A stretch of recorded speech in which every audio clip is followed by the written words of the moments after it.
নীল কাব্য লেখনীতে নরেন কবির তৃষা পর্ব সংখ্যা ১৩। আর একটি রাঙা প্রভাত, উদীয়মান সূর্যের আকস্মিক রশ্মি সবে ছুঁয়েছে সদ্য ফোটা বকুল ফুলটিতে। প্রতিদিনের রৌদ্রোজ্জ্বল রণে আবৃত ন্যায় সূর্যকিরণ এখন অনুপস্থিত। কিছুক্ষণ আগে ঘুম ভেঙেছে তিহুর। ফ্রেশ হয়ে রুমে ঢুকতে একবার দেওয়াল ঘড়ির দিকে তাকালো। সময়টা সকাল ৭টা কাটায় এসে থেমেছে। সরু নেত্রে একবার সমগ্র রুমটাকে নজর বোলালো তিহু। নীলকে কোথাও দেখতে পেল না।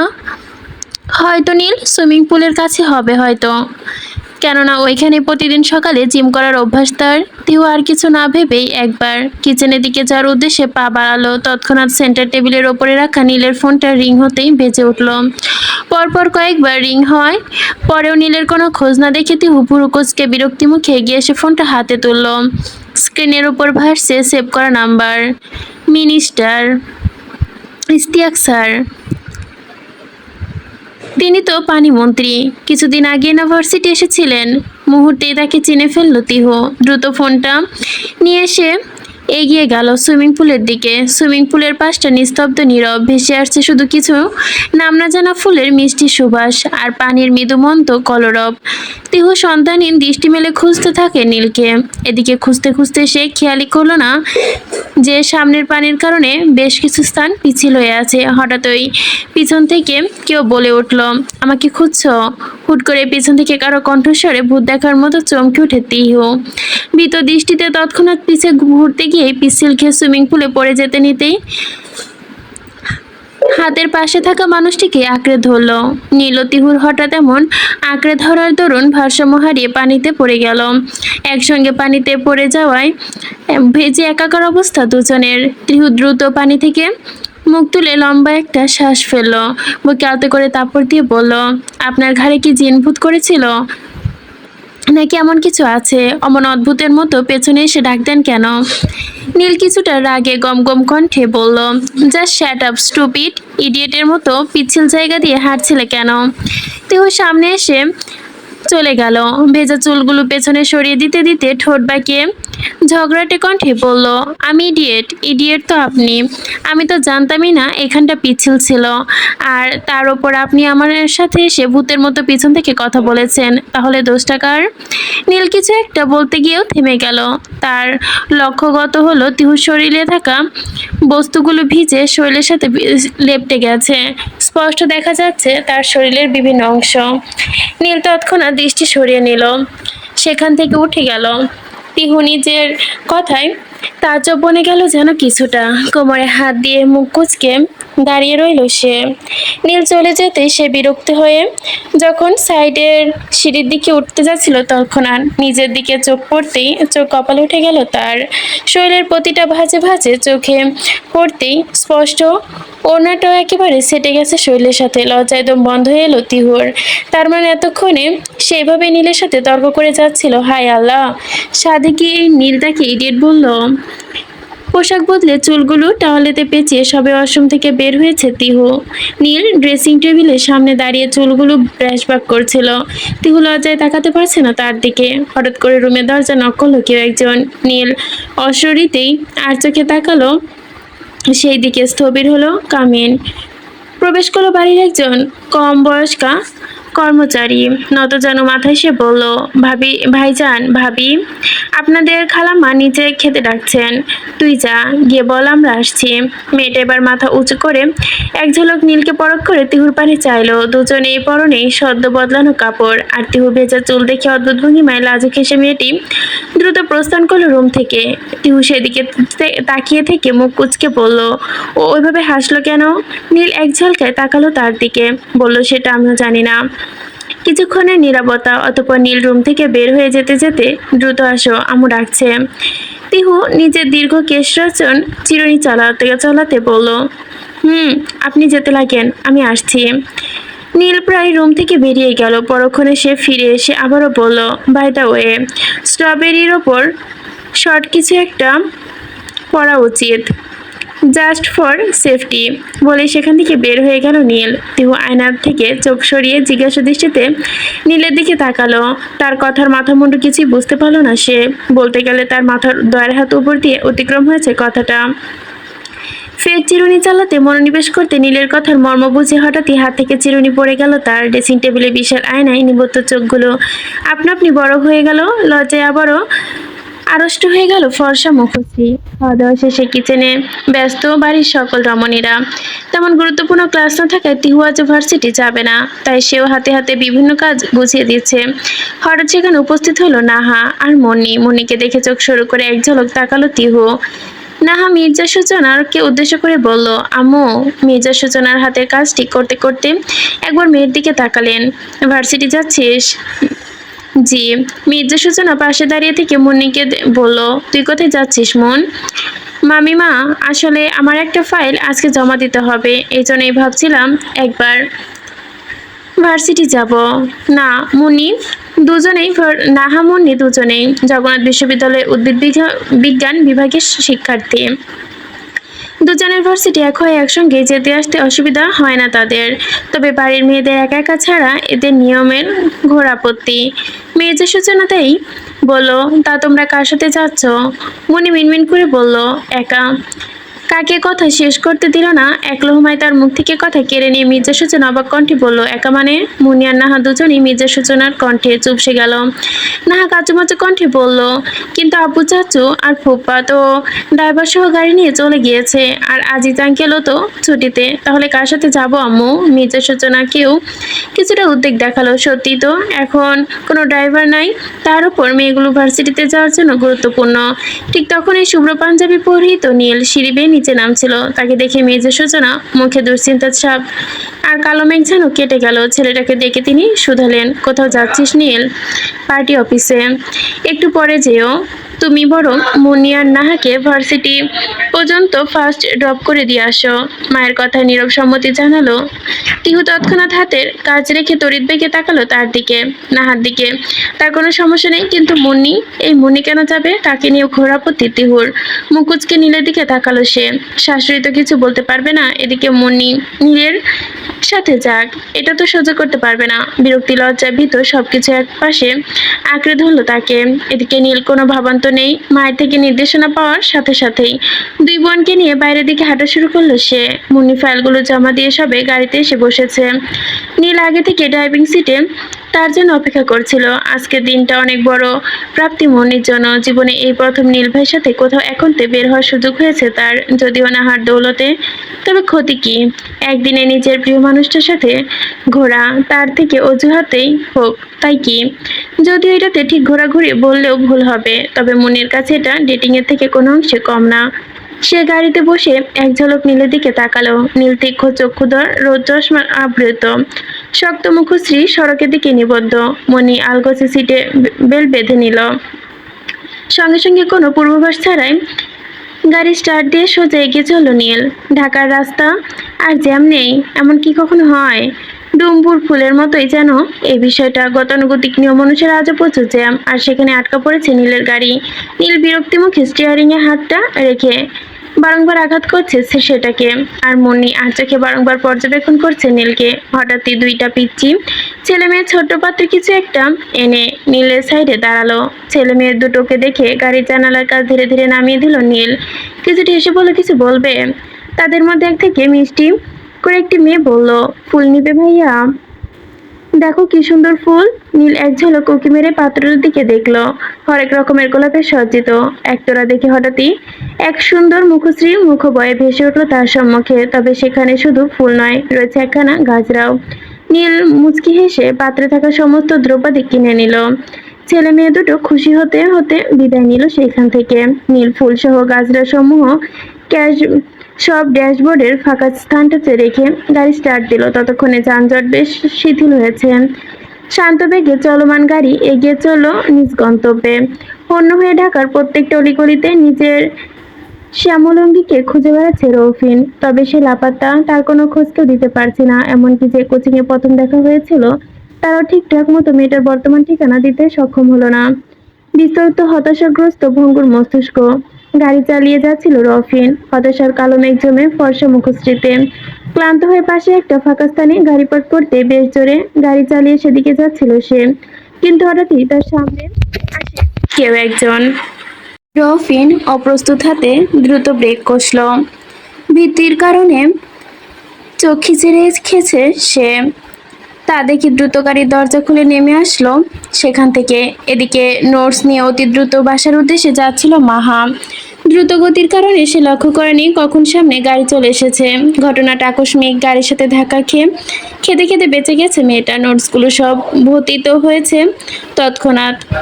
ভীতির কারণে দ্রুত সেখানে বসে চোখ খিচে রাখলো সে। মুহূর্ত কয়েক পর যখন সে টের পেল তার কোনো ক্ষতি হয়নি, ক্ষিপ্ত মস্তিষ্ক নিশ্চিত করলো তার। তবে গাড়ি চালকের এমন দ্রুত গতিতে ফাঁকা স্থানে গাড়ি চালানোর দায়ে গালাগালি দেওয়ার জন্য যে না কিছু বলতে যাবে, তৎক্ষণাৎ রফিন এগিয়ে এসে বলল, sorry sorry, I am sorry, really sorry. Actually আমি একটু স্ট্রেসে ছিলাম, এই জন্য আপনাকে নোটিস করিনি। I am really sorry for that. লোকটার কণ্ঠে আর উপস্থিতিতে হঠাৎই চারদিকে কেমন যেন অদৃশ্য অনুভূতি অনুভূত হলো মাহার। হাজারটা গালাগালি মুহূর্তেই লুকিয়ে গেল যেন। It's okay, it's okay. নিজের কথায় নিজে যেন বোকা বনে গেল সে। মহালোকটার তো সেই বকবে, রীতিমতো ঝগড়া লাগিয়ে দিবে এই কার্মের জন্য। তা নয় কি? ইটস ওকে বলছে। কি হলো তার? নিজের মনের সাথে নিজে দ্বিধায় ভুগতে লাগলো। হঠাৎই অপর প্রান্তে থাকা পুরুষটি বলল, আপনার নোটস তো সব নিচে পড়ে গিয়েছে, ওইটা আমি হেল্প করছি। কথাটা বলে লোকটা চেয়ে না মাহার নোটসে হাত দিতে যাবে তৎক্ষণি থামিয়ে দিয়ে বলল, মাহা স্টপ, আমার কোনো কিছু করা লাগবে না, আমি করে নিয়েছি। বলে এক নিঃশ্বাসে সেখান গিয়ে পড়ে থাকা সবগুলো নোটস একসাথে গুছিয়ে নিয়ে কয়েক মুহূর্তের মাঝে সেখান থেকে প্রস্থান করলো মাহা। যার আগে শুধু একবার বলল, এরপর দেখে শুনে গাড়ি চালাবেন, আর দ্বিতীয়বার এমন হলে ইটস ওকে পরিবর্তে অন্য কিছু শোনার জন্য প্রস্তুত থাকবেন। মাহা চলে গেল। রফিন মাহার দেওয়া শীতল ধমকানি এখনো তার যাওয়ার পানে চেয়ে আছে। কি অদ্ভুত না, শ্যামবনের মেয়েটা প্রথমে নিজেই ইটস ওকে বললো, পরবর্তীতে এমন অদ্ভুত ধমকানি। আর মনে মুচকি হাসলো রফিন। কতদিন পর সে এমন প্রাণবন্ত হাসি ঠোঁটের কোণে ফুটালো, হয়তো সে নিজেও জানে না কেন। মুহূর্ত কয়েক পর গাড়িতে ওঠার জন্য যে না সে পা বাড়াবে, সঙ্গে সঙ্গে তার দৃষ্টিপাত হলো পড়ে থাকা মোবাইল ফোনটার দিকে। ফোনটা তুলে সে অদ্ভুত দৃষ্টিতে পর্যবেক্ষণ করতে লাগলো। এটা কার? মনে করতে করতে তার স্মৃতির পাতায় তোলা দিল কিছুক্ষণ পূর্বে শ্যামবর্ণের মেয়েটির কথা। ওয়েট আ মিনিট, এটা ওই মেয়েটার নয়? সাত পাঁচ না ভেবে রফিন সেটা হাতে রেখেই গাড়িতে উঠে বসলো। স্টার্ট দিল, গাড়ি চললো কাঙ্ক্ষিত গন্তব্যের দিকে। শব্দের ঝংকার তুলে খোলা হলো খানমহলের গেট। কংক্রিটের রাস্তা পেরিয়ে এগিয়ে চললো নীলের গাড়িটি। মুহূর্তেই খানিকের মধ্যেই সেটি থামলো পার্কিং এরিয়ায়। নীল স্বাভাবিক তড়িঘড়ি করে গাড়ি থেকে নেমে মহলে প্রবেশ করতেই মুন্নি ধীর সুস্থে নামতে যাবে ঠিক তখনই দৃষ্টিপাত হলো ড্যাশবোর্ডের ধারে অবহেলিত আসামি ন্যায় পড়ে থাকা গাজরার ফুলের দিকে। সে মুচকি এসে একবার নীলেকের যাওয়ার পানে তাকালো, অতঃপর হাত বাড়িয়ে সযত্নে ফুলসহ গাজরা নিজের কাছে এনে পরম আবেশে গাজরা পরে নিল। ড্রয়িং রুমে প্রায় জনমনভিন। মুন্নি ফুলগুলো নিয়ে গাজরা সজ্জিত হাতটার পানে মুগ্ধ দৃষ্টিতে রেখে দোতলা নিচের রুমে যাচ্ছিল। পথিমধ্যে দেখা হলো তিহুর সাথে। নীলের আগমনী বার্তায় দ্রুত রুমে যাচ্ছিল তিহু। মুন্নিকে দেখে তার বুড়ো জোড়া কুঁচকে গেল এক প্রকার। না দেখার ভান করে যেতে চাইলে মুন্নি গাজরা পরিহিত হাতটা দেখে এগিয়ে শয়তানি হাসি দিল সে। দেখো সুন্দর না, বলে একবার হাত ঝাঁকালো। টিহু বিরক্তি মুখে তাকালো না, ফের বলল, নীল দিয়েছে? অন্যান্য সময় নীল ভাইয়ের নাম নীল, মেজাজ সপ্তমে চড়ে গেছে তিহুর। আর তার ওপর নীল নাকি তাকে গাজরা কিনে দিয়েছে। কোনো কথা না বলে তিহু সেখান থেকে চলে গেল। মুন্নি তার পথে আটকে হাতের ফুলটা উঠিয়ে বলল, এগুলো। থেমে গিয়ে আবারও করুণ মুখে বলল, oops, so sorry Nurain, actually আমার না বোঝা উচিত ছিল, তোমাকে নীল কখনো ফুল বা গাছরা এগুলো দেয়নি। আরে মন খারাপ করো না, আসলে তো একটু এরকমই, যদি আমাকে অনেকবার দিয়েছে। তিহু যেতে যেতে থমকালো। মুনির কথার জবাবে তার দিকে ফিরে বলল, আমি একদমই কিছু মনে করিনি, বিশ্বাস করো, কারণ আমি জানি নীল একটু অন্যরকম, জনদরদি। ইভেন ও তো রাস্তার পাশে অবহেলিত কুকুরকেও নিজ দায়িত্বে খাবার কিনে সযত্নে খাওয়ায়। মানবতার ফেরিওয়ালা কিনা, আশা করি বুঝতে পেরেছ। মনে তার কথার মর্ম বুঝে নিশ্চুপ রইল। তিহু বাঁকা হেসে প্রস্থান করলো। মুন্নি ফের নির্লজ্জে নেয় বলে উঠল, কথার জোরে জিততে চাইছো নুরাইন হক, বাট জেনে রেখো, যত যাই করো না কেন নীলকে পাওয়ার প্রচেষ্টায় আমি সর্বদা এক ধাপ এগিয়েই থাকবো। তিহু চলতি পথে থমকালো। মুন্নির দিকে তাকিয়ে ক্ষীণ হেসে বলল, you know, I am a student of law department. So কথার জোরে জেতা, ইটস মাই প্রফেশন বেবস। আর কি বলবে তুমি? নীলকে পাওয়ার প্রচেষ্টা, যা একটা তাচ্ছিলের হাসি হেসে গেল সে। তিহুর অধৈর্যরও ফের বলল, তোমার জানা উচিত এই নুরাইন হক কখনো কাউকে পাওয়ার জন্য পা বাড়ায় না, বরং সবাই এই নুরাইন হককে পাওয়ার জন্য এক পা খাড়া করে প্রস্তুত থাকে, যেমনটা নীল করেছে। আর সেখানে আমি পা বাড়াইনি, সেখানে এক ধাপ বা শত ধাপ এগিয়ে থাকারও প্রচেষ্টা আমার নেই। বুঝতে পেরেছ মিস শাকচুনি? জিভ কাটলো সে। সংশোধনে নেয় ফিরে বলল, সরি মুন্নি। বলে আর কোনো কথা না বলে সোজা তাকিয়ে সেখান থেকে প্রস্থান করলো তিহু। মুন্নি ক্রোধে রঞ্জিত রক্তিম নয়নজোড়া স্থবির করলো তিহুর যাওয়ার পানে, ফুসে উঠল সর্বনির্ণয়। এদিকে রুমে আসতে নীলের মনে পড়লো গাছরা আর ফুলগুলোর কথা। সে আবারও সেগুলো আনার জন্য যেই না রুম থেকে বেরোতে যাবে তৎক্ষণাৎ ক্ষিপ্ত তিহু ধপধপ পায়ে রুমে প্রবেশ করলো। তাকে এমন ডাকান্বিত দেখে নীল কিছু বলতে যাবে তার আগে তিহু বলে উঠল, কি হলো? পিয়ারের মুন্নিকে মিস করছেন? নীল ভুরু কুচকে নিল। মানে? তিহুর প্রশ্নটা পছন্দ হলো না যেন। ক্ষুব্ধ সৈনিকের ন্যায় সে বলে উঠল, মানে আপনি বোঝাচ্ছেন কি? দিনভর ডেটিং করে তৃপ্তি হয়নি, আবার দেখার জন্য আঁকুপাকু করছে মন। এবার মেজাজ যেন হারালো নীল। রেখে গিয়ে বলল, স্টপ ড্রপিং লাইক ননসেন্স। এখন তো আমাকে লনসেন্স লাগবেই। যখন পেয়ারের মুন্নি গাছরা পরিয়ে দিয়েছেন তখন একটু লনসেন্স লাগেনি নিজেকে না? তিহুর কথা এবার থমকালো নীল। সন্ধিয়ান দৃষ্টিতে বলল, ওয়েট, কি বললা? তিহু নিশ্চুপ। নীল ফের বলল, আমি কাকে কাজরা পড়িয়েছি? তিহু ধৈর্য এবার বাঁধন ভাঙলো যেন। ঘন হলো নিঃশ্বাস। ক্ষিপ্ত বাঘিনী নিয়ে সে বলে উঠল, নাটক হচ্ছে? পেয়ারের মনিকে কাজরা পড়িয়ে এখন আবার নাটক? Same of on in you mister Neel. আমি ভেবেছিলাম আপনি অন্যদের মতো নন, কিন্তু আপনি আপনি তাদের মতোই। ঘরে বউ রেখে অন্য মেয়ের সাথে ছি। তিহুর প্রথম কথাগুলো নীল রেখে গেল, শেষ কথাগুলোর মর্ম ঠিকই বুঝলো। চোখ সরু করে বলল, বউ? তিহু সজ্ঞানে নেই যে। আনমনে ক্রোধের কণ্ঠে বলল, হ্যাঁ বউ। কে বউ? আমি বউ? কার বউ? আপনার। কথার মর্ম বুঝে উঠল তিহু। ফের সজ্ঞানে একে একে মনে পড়তে লাগলো এতক্ষণ যাবৎ কি কি বলেছিল। তৎক্ষণাৎ জিভ কাটলো। এক ঝলক নীলের দিকে তাকালো সে। লোকটা ঠোঁটের কোণে দুষ্টু হাসি রেখা স্পষ্ট। তিহু তাকাতেই বাম্বু রুচে সামান্য নাচিয়ে বলল, বলো বলো। থমকালো তিহু। দৃষ্টি হলো তার ক্ষীণ। বুঝলো নীল এতক্ষণ তার রাগের উছিলায় একে একে তার পেটের সব কথা শুনে নিচ্ছিল, আর সেও কিনা গাধার মতো সব উগলে দিচ্ছিল। থমথমে মুখে সেখান থেকে প্রস্থান করতে গেলেই বাধা দিল নীল। চোখ অন্যরকম জ্যোতি, ঠোঁটে দুষ্টু হাসি। গাঢ় করে ফিসফিস করে বলল, আর ইউ জেলাস? তিহু সবে দু কদম এগিয়েছিল, কি এগোয়নি। নীলের এমন কণ্ঠে থমকালো। সে মুখে রাগি রাগি ভাব টেনে বলল, আমার অত ফালতু সময় নেই। নীল ভুরু উঁচে বলল, গুড। তবে অবাক করে দিয়ে পরক্ষণে তিহু ফের বলল, আমি জেলাসি নই, জ্যান্ত কপোজিত বিশ্বাসী। নীল থাওয়া মেরে গেল তিহুর এমন কথায়। তবে পার মুহূর্তেই তার মন অনল। বহবার সুরে ফিসফিসিয়ে বলল, দ্যাটস লাইক মিসেস খান সাহেবা, মাই ডিয়ার ওয়াইফি।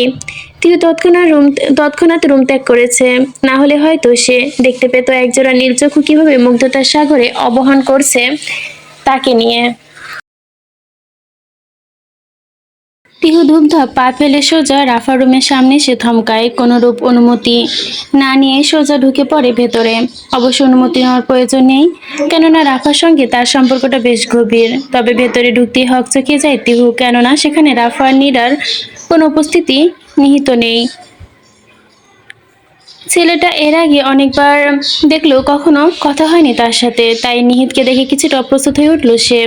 তবে তাকে দেখে কোনো রকম জড়তা ছাড়াই নিহিত বলে উঠল, আরে ভেতরে আসো। তিহু কিছুটা অপ্রস্তুত হেসে রুমে প্রবেশ করতে নিহিত ফের বলে উঠল, আমাকে দেখে চলে যাচ্ছিলে? আসলে? কিসের আসলে আবার নকলে? হ্যাঁ আসলে, রাফা বলল, আসলে বৌমনি কখনো তোমার সাথে কথা বলেনি তো, তাই হয়তো। ও এই ব্যাপার। এইটা কোনো কথা হলো? অ্যাকচুয়ালি আমি তো স্কোপই পাইনি কথা বলার জন্য। তারপর তো নিজেই ডান হাতটা তিহুর দিকে এগিয়ে দিয়ে বলল, বাই দ্য ওয়ে আমি নিহিত ওয়াহিদ খান। এটা হচ্ছে এইবারই ছোট ছেলে। তিহু জবাবে কিছুটা হেসে হাতে এগিয়ে দিল, আমি নুরাইন হক। তিহু হ্যান্ডশেক শেষ করে নিহিত চিন্তিত ভঙ্গিমায় বলল, সে না হয় বুঝলাম, তবে তোমায় আমি কি বলে ডাকি বলো তো? তার কথায় জবাবে রাফা কিছু না ভেবেই বলল, ও মা, এ আবার কেমন প্রশ্ন? তুমিও বৌমনি ডাকবা? এই না না, আই থিঙ্ক আমি তোমার বয়সী। বৌমনি বললে একদমই ভালো শোনাবে না। তুমি আমার নাম ধরে রাখতে পারো, নুরাইন। ওরে বাবা, অত বড় নাম! এ আমি আর কত দিন ধরে মুখস্থ করব কে জানে। তিহু নিহিতের এমন কথায় হেসে উঠল। আমার আরো একটা নাম আছে, তিহু।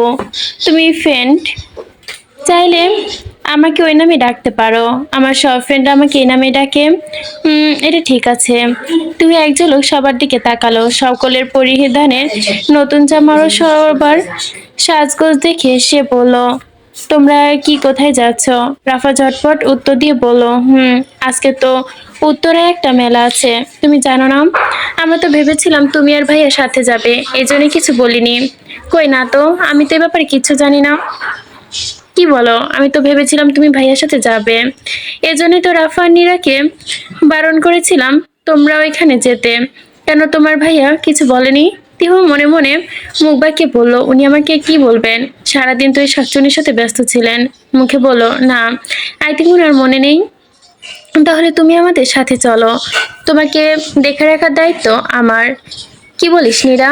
নীরাও সম্মতি জানিয়ে মাথা ঝাঁকালো। হ্যাঁ হ্যাঁ, এবার নিহত সম্মতি জানালো তাদের সাথে। তিহু পড়ল মহাবিপদে।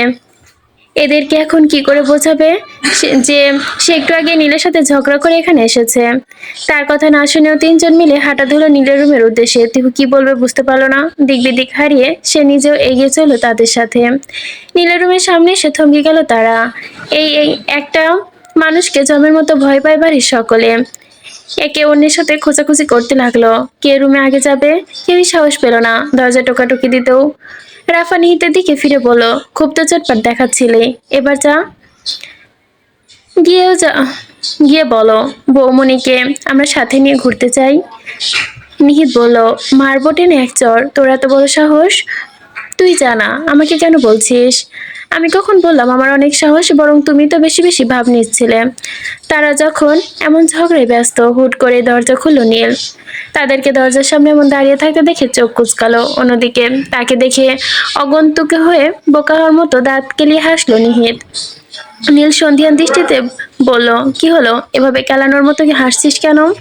আসলে ভাইয়া হয়েছে কি, ওই যে। কি হয়েছে? তৎক্ষণাৎ পিছনে এসে দাঁড়ালো তিহু। তাকে দেখে নীল নিহিতের দিকে তাকিয়ে বলল, তুই কি কিছু বলবি নাকি চলে যাব? আসলে ওই যে উত্তরায় যে একটা মেলা হচ্ছে না ভাইয়া, আমরা না বৌমনিকে সাথে নিয়ে যেতে চাই। এক নাগারে কথাগুলো বলে দম নিল রাফা। নীল তিহুর দিকে চেয়ে রাফাকে উদ্দেশ্য করে বলল, রেডি তোরা রেডি হয়ে আয়, আমি নিচে অপেক্ষা করছি। সবাই আনন্দে লাফিয়ে উঠল। নীল তাদের কথা একেবারেই রেখে দেখে। অতঃপর তিহুর দিকে ফিরে রাফা বলল, বৌমনি তুমি রেডি হয়ে নাও, আমরা আসছি। সেখান থেকে চলে গেল তারা। তিহু মুখ কুচকে তাকালো নীলের দিকে। নীল তার পাশ কেটে যেতে যেতে বলল, প্লিজ শাড়ি পরবেন না সাহেবা। তিহু একই ভঙ্গিমায় তার দিকে তাকালো। নীল আর কোনো দিকে না তাকিয়ে সোজা দাম্ভিকতা বজায় রেখে হেঁটে চলে গেল, যেন সে কিছুই জানে না।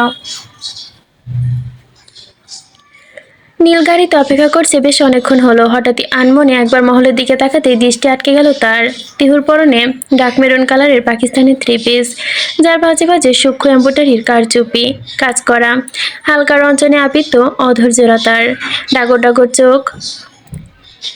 হঠাৎই নিহিত এসে গাড়িতে গ্লাসে আলতো করে ধাক্কা দিয়ে বলল, ভাইয়া তোমরা কি গাড়িতে যাবা না? মানে আমি চাচ্ছিলাম বাইকে যেতে। নিহিতের ধাক্কায় ধ্যান ভাঙলো নীলের। সবিত ফিরে নেয় সে। না না, বাইকে করে একদম যা চলবে না, সোজা গাড়িতে গিয়ে বস। নিহিত মন খারাপ করে গাড়িতে গিয়ে বসলো। কিছুক্ষণের মাঝে সেখানে উপস্থিত হলো রাফা। তিহু নীরাকে দেখে সে নীলকে বলল, নীর কই? রাফা গাড়িতে উঠে বসতে বসতে বলল, আর বলো না ভাইয়া, লাস্ট মোমেন্টে এসে তার এক বান্ধবী তাকে ফোন দিয়েছে। কাল নাকি তার কেমিস্ট্রি এক্সাম আছে, ক্লাস টেস্ট, তাও অত্যন্ত সিরিয়াস, সেই জন্য সে আর যাবে না। বৌমনি কত করে বলল। পড়াশোনার ব্যাপারে নীল সর্বদাই অত্যাধিক তৎপর, তাই আর বেশি কিছু বলল না সে। তিহুর আপার পাশে বসতে যেতেই নিহিত বলল, তুমি এখানে বসছো কেন? তোমার না ভাইয়ার পাশে বসার কথা? তিহু মুখ কুচকে তাকালো নীলের দিকে। নীল স্টিয়ারিং এ হাত রেখেই বলল, নিহিত যা করবি দ্রুত কর, আমার হাতে আর টাইম নেই। তিহু বুঝলো এখানে রাগারাগি করাটা ঠিক হবে না, তাই এক প্রকার বাধ্য হয়ে সেখানে গিয়ে নীলের পাশে বসলো। নীল এক ঝলক তাকালো তার দিকে, ঠোঁটে মুচকি হাসি টেনেই গাড়ি স্টার্ট দিল। অগত্যা কন্যার ফোন নিয়ে রাউফিন পড়েছে মহাবিপদে। একের পর এক কল আসছে। বিরক্ত হয়ে ফোনটা সাইলেন্ট করে সেটি হাতে নিল সে। স্ক্রিনে এক ঝলক তাকাতে সাইলেন্ট মোড অন করে ফের মনোনিবেশ করলো গাড়ি চালাতে। হঠাৎই ভুরু কুঁচকে আসলো তার। মনে হলো ফোনটা লক স্ক্রিনে বহু কাঙ্ক্ষিত কিছু দেখতে পেল সে। তৎক্ষণাৎ ফোনটা হাতে নিতে একবার ফোন অন করতেই সম্মুখে দৃষ্ট শ্যামকোনার মুখশ্রী। কিঞ্চিৎ ক্ষীণ দৃষ্টিতে তাকে পর্যবেক্ষণ করলো রাউফি। চেনার সঙ্গে সঙ্গে স্টিয়ারিং এ থাকা হাতটা থমকে গেল। শিথিল হলো ভুরুদয়, অকুল হলো দৃষ্টি। ফিসফিসে সে বলে উঠল, মাহা। মাহা হঠাৎ মাহাই তো তার শ্যামাঙ্গিনী, মায়াবিনী, তার হৃদয় হয়নি। তবে ফোনটা মাহার। তাহলে কি তখনকার মেয়েটা মাহাই ছিল? Shit shit shit. স্টিয়ারিং এর উপর হাত রেখে সজোরে আঘাত করলো রাউফিন। এত বড় ভুল সে কিভাবে করলো বুঝতে পায় না সে। সারা শহর জুড়ে যাকে খুঁজে বেড়াচ্ছে তাকে এতটা কাছ থেকে দেখেও চিনতে পারলো না। কি করে হয় এমন বেকুবের মতো কাজ? যখন মাহা নিতান্ত কিশোরী আর এখন 19 বছরের সুশ্রী তরুণী। প্রথম দেখায় চিনতে না পারাটা স্বাভাবিক। তবে তাও নিজের ওপর অভিযোগের শেষ হইল না রাউফিনের। কেন চিনল না সে? গাড়ির গতিতে মন স্থির আর কিছুটা মুহূর্ত, তারপরেই তারা পৌঁছাবে কাঙ্ক্ষিত গন্তব্যে। তাই আপাতত গাড়ি ধীরে চালানোর যুক্তিযুক্ত মনে করলো নীল। এদিকে তিহু থ মেরে বসে আছে সেই কখন থেকে। নীল তীক্ষ্ণ দৃষ্টি বারংবার তিহুর মিষ্টি মুখশ্রীতে নিবদ্ধ। চাইলেও নিজেকে সামলাতে পারছে না সে। এদিকে ব্যাক সিটে লেগেছে তৃতীয় যুদ্ধ। নিহিত কথায় কথায় রাফাকে ভাঙাচ্ছে আর রাফাও খেপছে স্বভাবত। শেষমেশ না পেরে মেজাজ হারিয়ে রাফা নখ বসিয়ে দিল নিহিতের হাতে। বেচারা ব্যথায় কুঁচকিয়ে নিল নিজের মুখের চেহারা। তৎক্ষণাৎ গাড়িতে ব্রেক কষল নীল। তথাৎ গন্তব্যস্থলে পৌঁছেছে তারা। নিজের উদ্দেশ্যে সফল না হতে পেরে মুখ কুঁচকাল নিহিত। রাফা দ্রুত গাড়ি থেকে নেমে তাকে ভেঙচি কেটে এগিয়ে গেল নীলের সাথে। মেলায় এসে থমকালো তিহু। এর আগে কখনো এত লোক সমাগমে দেখেনি সে। অবশ্য টেলিভিশন আর মোবাইলে এমন জিনিস অহরহ, তবে বাস্তবে ক্ষেত্রে কখনো এমন জায়গায় আসা হয়নি তার। রক্ষণশীল পরিবারের মেয়ে কিনা মনে পড়ে সেবার ধাবি চান্স পাওয়ার পরও বাবা, বিশেষ করে চাচা, তাকে আসতে দিতে চায়নি। তবে তিহু মায়ের কথা আর মাহার ওপর ভরসা রেখে এক প্রকার তাকে এখানে আসতে হয়েছে অনেক কিছু জলাঞ্জলি দিয়ে। এত লোকজনের মধ্যে অতি ক্ষুদ্র জীব সে। তবে হঠাৎই সে খেয়াল করলো তার নরম কোমল হাতটা কারো শক্তপোক্ত হাতে আবদ্ধ। পাশে তাকিয়ে বুঝতে পারলো তবু পুরুষের উপস্থিতিটা তিহু বেশ লাগছে। ইচ্ছে করছে মেলার প্রতিটা জিনিস নিজ হাতে ছুঁয়ে দেখতে। অবশ্য প্রতিটি বাঙালি মেয়ের অত্যন্ত শখের জিনিস এই দুটি। তিহুর সঙ্গে যেখানে গেল নীলও গেল। নেতা হওয়ার দরুন তাকে সব জায়গায় তত একটা দেখা যায় না। তবে আজ প্রসঙ্গ সম্পূর্ণ ভিন্ন। বাহারি রকম চুড়ি মেলা বসেছে সেথায়। রেশমি চুড়ি, কাচের চুড়ি, হাজারো চুড়ি। সেই সাম্রাজ্যে মুগ্ধ তিহু নয়নজোড়া। হঠাৎ করেই তা আটকে গেল একজোড়া গাঢ় নীল রঙের কাচের চুড়িতে। সে চুড়ি জোড়া দিকে হাত বাড়িয়ে দেখতে দোকানদার ছেলেটা সেগুলো তার হাতে নিতেই তিহু পড়তে নিতে এক লোহমায় সেগুলো নুফে নিল নীল। অতঃপর নিজে সযত্নে পরিয়ে দিল তিহুকে। তিহু চোখ সরু করে দেখলো এসব কাণ্ড। মুচকি হেসে তাকালো নীলের পানে। লোকটি কি জেলার্স? যাই হোক, তাতে এইরূপ কোনো ভাবাবেগ নেই তার। চুরির সাথে একজোড়া পাথরের দুলো কিনল তিহু। সেগুলো নিজের হাতে তাকে পরিয়ে দিল নীল। অতঃপর রাফা আর নীল আরো বেশ কিছু জিনিস কেনাকাটা করলো। কেনাকাটার পাট চুকিয়ে তিহু সোজা চলে গেল ফুচকার দোকানের দিকে। ভার্সিটির সকলে সামনে প্রত্যেক দিনই ফুচকা বিক্রি করেন যিনি, তিনি এখানে ফুচকা বিক্রি করছে। তিহুকে দেখে আন্তরিক হেসে বলল, কি ব্যাপার মা এখানে? এই তো আঙ্কেল, একটু ঘুরতে আসলাম। ফুচকলা আশপাশটা তাকিয়ে বলল, মাহামা নাই যে? না আঙ্কেল, আমি অন্য একজনের সাথে এসেছি। ফুচকাওয়ালা, ও আচ্ছা, তো তুমি প্রতিদিনের মতো ঝাল ফুচকা খাবে তো? তিহু মাথা নাড়িয়ে সম্মতি দিতে তিনি ফুচকা তৈরি করতে শুরু করলো। ওইদিকে হঠাৎই দ্রুত পায়ে গিয়ে আসলো নীল। তিহুকে সেখানে দাঁড়িয়ে ফুচকার জন্য অপেক্ষা করতে দেখে এমন রাগী কণ্ঠে বলল, এখানে আসছো? বলে আসবা না, স্টুপিড? তিহু এক ঝলক তার দিকে তাকালো। অতঃপর এমন একটা ভাব নিল যেন তার কোনো দোষ নেই। ওদিকে ফুচকা তৈরি শেষ। ফুচকাওয়ালা তিহুর কাছে ফুচকার প্লেটটা দিয়ে ভক্তি ভরে সেটি খেতে শুরু করলো তিহু। নীল শুধু ভুরু কুঁচকে তাকিয়ে রইল সেথায়। খাওয়ার মধ্যখানে নীল ওইভাবে তাকিয়ে থাকতে দেখে হঠাৎ করে দুষ্টু বুদ্ধি খেলে গেল তিহুর মস্তিষ্কে। সামান্য দুষ্ট হয়ে সে নীলের দিকে তাকে নরম কণ্ঠে বলল, একটা খাবেন প্লিজ। তার কণ্ঠে যেন আবদার ঝরে পড়ছে, মধুর্য ঠিক তেমন কণ্ঠে নীল শত চেষ্টায় প্রত্যাখ্যান করতে পারল না। গম্ভীর্য বজায় রেখে সে তাকালো তিহুর পানে। তিহু মুচকি এসে একটা ফুসকা এগিয়ে দিল তার দিকে। গম্ভীর নীল সেটা গ্রহণ করলো ঠিকই, তবে মুহূর্তে কয়েকের মাঝে তার চেহারা আসল মূল যেন পরিবর্তন হলো। ঝালের তোপে মুখ চোখ লাল হয়ে এলো তার। তিহু তার এমন অবস্থায় ঠোঁট চেপে হাসলো। সে তো খুব করেই জানে নীল ঝাল খেতে পারে না, আর ফুচকাতে আজকে ঝাল খুব ইচ্ছে মতো দিয়েছে লোকটি। ঝালের পরিমাণটা অনেক বেশি। মুখ চেপে হাসতে থাকা তিহু দুষ্টু হাসি হঠাৎই গায়েব হয়ে গেল যখন দেখলো নীলের মুখ পুরোপুরি রক্তিম ধারণ করেছে। চোখ দুটো দিয়ে যেন অগ্নিস্ফুলিঙ্গ বের হচ্ছে। আর তার এই করুণ অবস্থায় অনুশোচনার সাগরে ডুব দিল তিহু। নিজের কাছে বেশ খারাপ লাগলো তার। ঝাল প্রেমী হওয়া সত্ত্বেও আজ ঝালকে বেশ বেগ পেতে হচ্ছে তার। সেখানে নীল তো ঝাল খেতেই পারে না, কি করবে বুঝতে পারলো না তিহু। দিক বেদিক হারিয়ে অসহায় কণ্ঠে বলল, ঝাল কি বেশি লেগেছে? অতঃপর আশেপাশে পানির সন্ধান করতে লাগলো সে।